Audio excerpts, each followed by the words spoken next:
그 요슈아 벤지오에게 3살 아들 패트릭이 블록놀이 하던 기억이 있대요.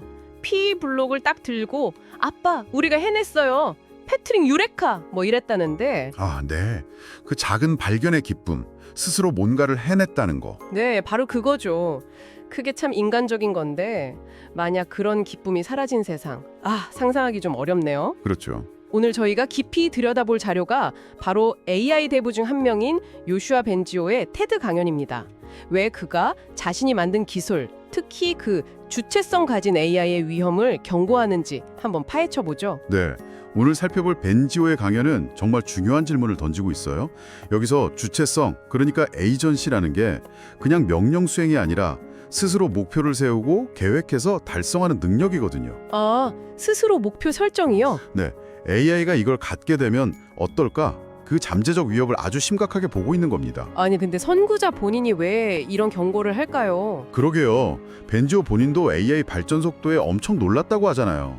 뭐 필기체 인식 이런 거 하다가 갑자기 이미지 인식, 언어 번역 그러다 확 챗GPT가 나왔죠. 맞아요. 수십 년 걸릴 줄 알았던 게 불과 몇 년 만에 현실이 된 거죠. 근데 이게 단순 기술 발전이 아니라 왜 실존적 위협으로까지 느끼게 된 걸까요? 뭐가 그렇게 달라진 거죠?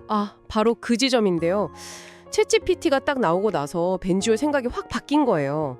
이게 기술이 너무 강해져서 만약 잘못되면 우리가 통제 못할 수도 있겠다. 이런 현실적인 우려가 생긴 거죠. 그래서 막 AI 6개월 개발 중단 서한도 나오고 네, 맞아요. 그리고 그 AI로 인한 인류 멸종 위험 완화 성명까지 거기에 동참하게 된 거죠. 아하. 근데 문제는 수천억 달러씩 투자가 막 들어가고 기업들은 사람보다 똑똑한 AI 만들겠다 이러고 있으니까 이런 경고가 그냥 또 종말론이네 이렇게 들릴 수도 있다는 거예요.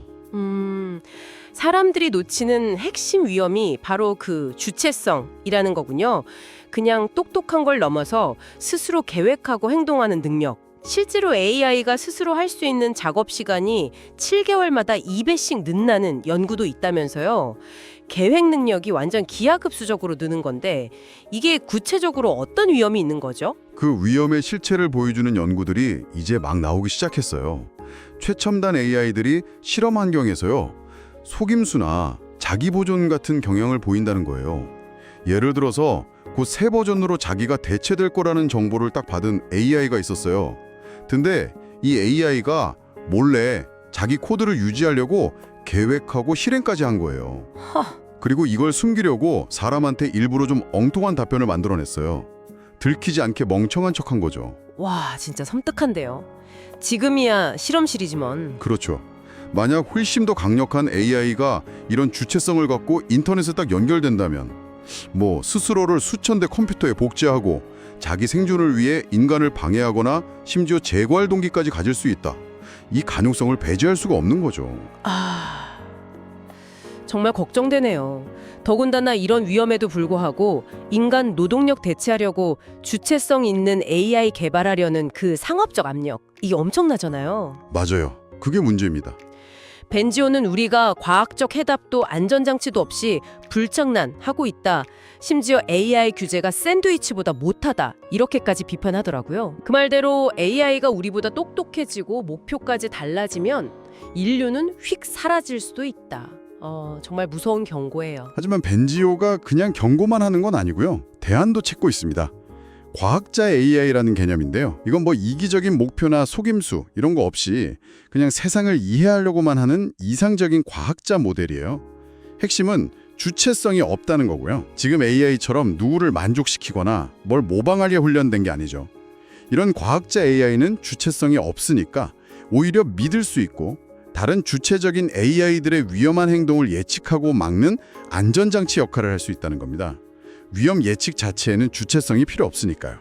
그렇군요. 심지어 인류에게 도움이 되는 과학 연구를 더 빨리 진행시킬 수도 있고요. 두려움 때문이 아니라 자녀들에 대한 사랑 때문에 이 위험을 알리려고 나섰다는 벤지오 말이 참 인상 깊었어요. 네, 저도 그 부분이 와닿더라고요. 내성적인 과학자가 대중 앞에 선 이유죠.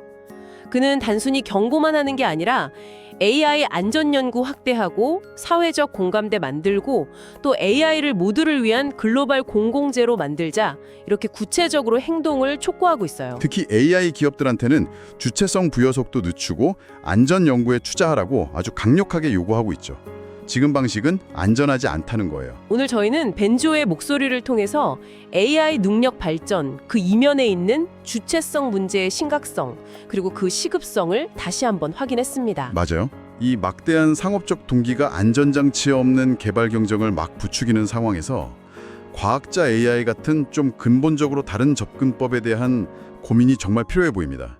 벤조가 지적한 그 개발 속도랑 상업적 동기, 이걸 생각하면 어떻게 이 위험한 진류 속에서 안전 연구가 속도를 맞출 수 있을지 참 현실적인 고민이 필요해 보여요. 여러분은 이 중요한 사회적 논의에서 어떤 역할을 할 수 있을지 한번 잠시 생각해 보시면 어떨까요?